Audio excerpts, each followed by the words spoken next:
to all if you are interested. But there is a great deal of break of correlation, and to a very large extent, asset classes started getting correlated. And this brought about a significant paradigm shift in the way that the global markets moved, and that sort of had it's bound to have an effect on the way that we did our business too.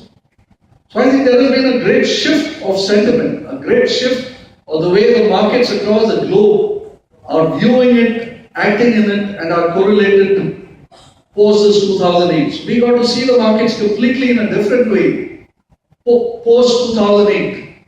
So I think financial markets as a whole have actually got divided into two phases. There was one phase where all kinds of things were normal, well correlated. If let's say asset class A went up, asset class B would go down, or asset class C, which was serially correlated with A, would also go up, and so on and so forth. This was the kind of movement which was going on across the globe. I think post 2008, all those correlations are broken, and 2008 later is a complete paradigm shift in the way the market is being perceived, the way people are acting in the market. Hedge funds were a big player in the market prior to 2008. Today, all hedge funds have changed color. They're almost like long-only funds. Where are the hedge funds today? All the hedge fund managers talk like the long-only fund people, if you are prone to following that area. So there has been a significant shift in the way business is being done. And I don't see why our market should not be affected by that change. We also will have a paradigm shift. We are already part of it. And I think this election result, which is what we began this discussion with, is going to produce a paradigm shift in the way that we know it. Why should 25 be the peak PE level anymore?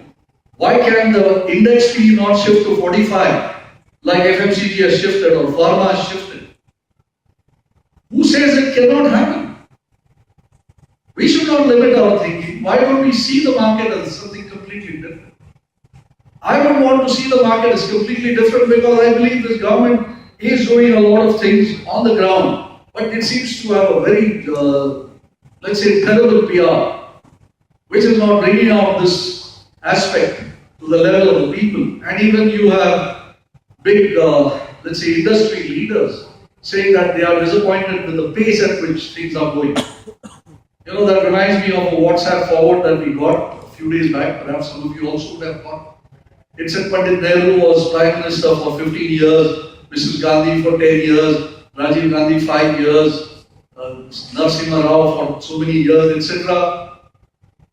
With 15, 20, 10, 5, all these years, अच्छे दिन कभी आए नहीं. And you got 1 year of Modi Sarkar and you got अच्छे दिन like last week, yesterday. We got to wait for those things to come. You hear foreign fund managers speaking. They are speaking in a completely different tone. There is a paradigm shift towards that. There is no doubt that everybody is going to be governed by these kind of contours. That, let's say 25 is high or low or whatever. We are going to be prisoners of that. But unless we change our perspective on the way the markets have shifted post the 2008 level, I think we will remain imprisoned in this. So, even though the topic today is 35 years back and 35 years forward, I think the 35 years back is just the base. And the 35 years forward, the world is going to be a completely different place. Now, what sort of different? I don't know. I am not expert enough to tell you what that was. But all I know is that I must stop looking at the world. My world is India and my world is the markets of this world with different eyes. And I think for that reason, I would say somewhere here, I would want to put that as start of wave 1 of a larger day. Within that, we may have some marking and say, okay, we had wave 1 which started from 5100, came to 63, we had a wave 2 which went down. And typically, as per the rules of Elliott, the previous bull market high is exceeded during wave 3, which it did here, right? So we have a wave 3, and the wave 3 went to, typically we put 1.618, 2.618. I think this one had a little non-standard Fibonacci, at about 2.236, which is your square root of 5, right? So you have that as an extension. So if you have got non-standard Fibonacci for the top, why don't you look at non-standard Fibonacci for the reaction? And if you put in those levels, somewhere around 8100, you should be getting your first of the supports. And we are down into that. Why do we need to be surrounded by whatever gloom and doom which is going on? There isn't any gloom and doom around. Did you read the papers yesterday? You know, there was one significant element in that which said $1 million is the inflow into the domestic coffers. My take is that the retail for this bull market is domestic financial institutions, not retail like you and me. The actual retail is still at home nursing their portfolios which have not yet come back to normalcy. Our portfolios have revived 30%, 40%, 50%, 70%. Most retail is still waiting for it to come back to 100% so that they can get out of it without loss and then start looking at what to invest in.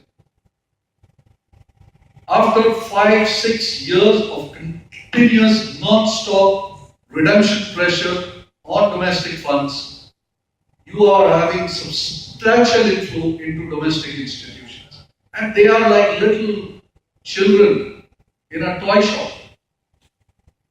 They have so much of money right now and they have been kept on a leash for the last 5 years. The series of redemptions have prevented them from doing what they really would want to do. They are like a force unleashed on the market, and that is why you're seeing the mid-cap index flare up like this. The large caps are already up there, right? And they were already invested in it during the lean phase. So there wasn't too much room for them to go into that. But look at the way they are simply tacking up or loading up on the mid-caps. The mid-cap index is the one which is up at a new high. The small cap is catching up. It's almost there, but the mid-cap has gone to a new high. I think Rohit mentioned this in his talk, but aside from, let's say, real estate, maybe power, infrastructure power, and maybe oil and gas, I don't think there are any other sectoral indices which have not made a new high compared to either 2011 or even 2008. You cannot have a bear market scenario when all your sectoral indices are trading at new highs. You cannot have a bear market scenario when the domestic mutual funds are being bombarded with money. Today, wealth in Indian households among people of earning ages is substantially higher than it was in 2000 or 2005. The avenues for investments are limited. Interest rates are already at the peak.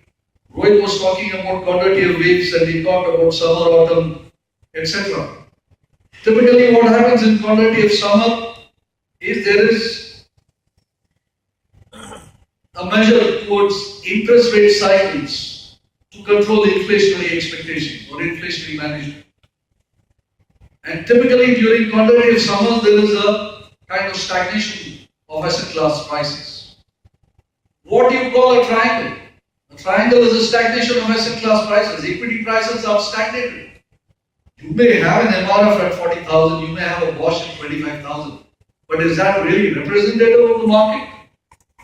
It's not. It's one of those aberrations which people look at and nobody really bothers about it, except the few people who hold it and rejoice that they do. Now, the real market which is out there, the big substantial breadth which you have, asset classes are stagnating. And I think this is the first breakout of that asset classes, period of stagnation. I don't think we should look at it with former eyes and say that we would make a peak here and we would come back and go down and do big time bearishness. I don't see any which way sort of barring some, let's say, huge calamity. But history has shown us that even if you have natural calamities, the run of the trend remains inexorable.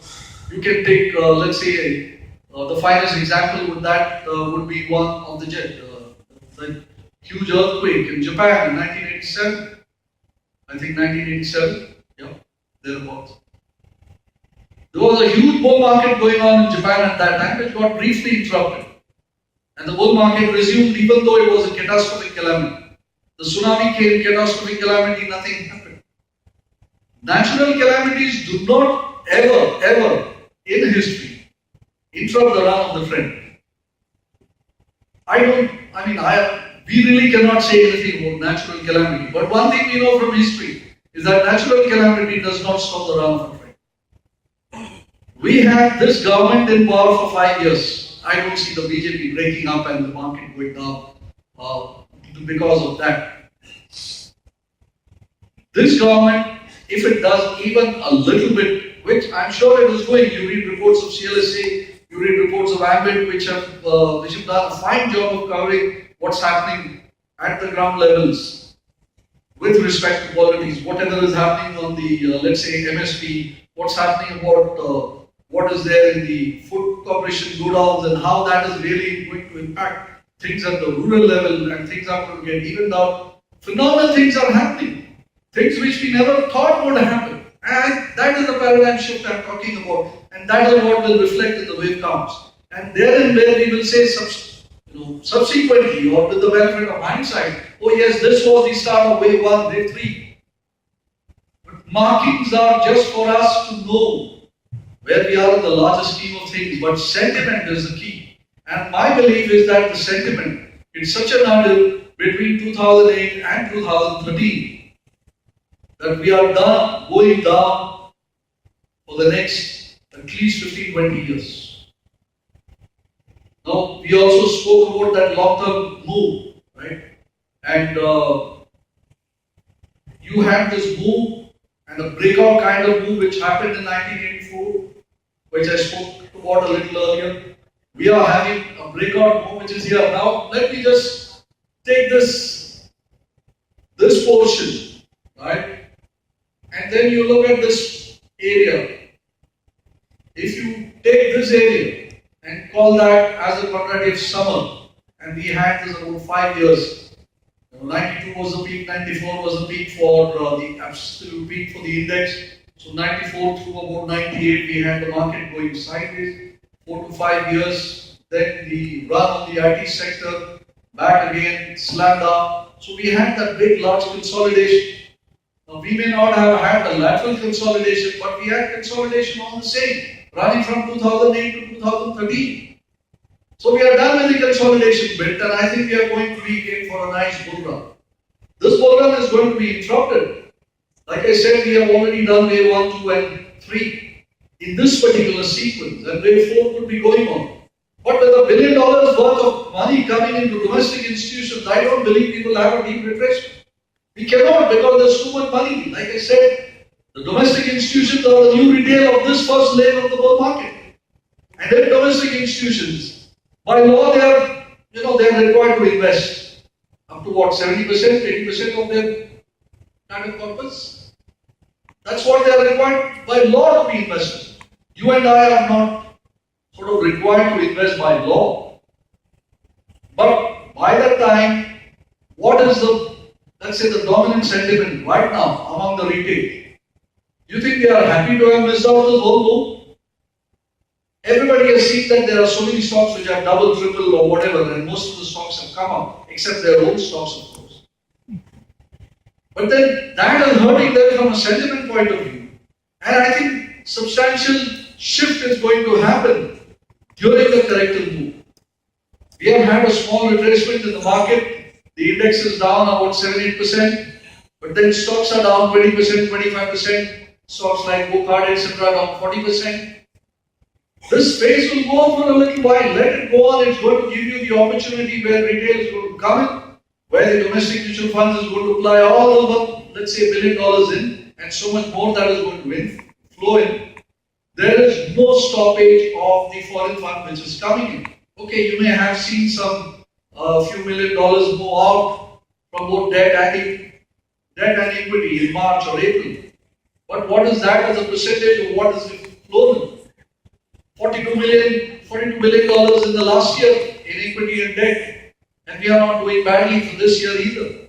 And I don't think we will do badly because across the world, where is the economy? Where interest rates are going to go down and growth rates are going to go up. I ask you, is there an economy in the world where both these things are going to go up? These are the two basic elements for a bull market. And when you look at these macro factors, and when you look at the wave structure, and you look at this big triangle, That's a huge ascending triangle. And you look at the upside breakout, you look at the fund flow, you look at the kind of participation, and you look at the residual participation, which is yet to come in. I don't see why there should be any reason why any one of us should at all think bearish. If we have to think bearish, it should be strictly from the shorter term, and it should be strictly for a trading purpose only. From an investment perspective, from a long-term well-building perspective, this is a market just waiting to be bought. That's my main point which I want to make. Thank you very much.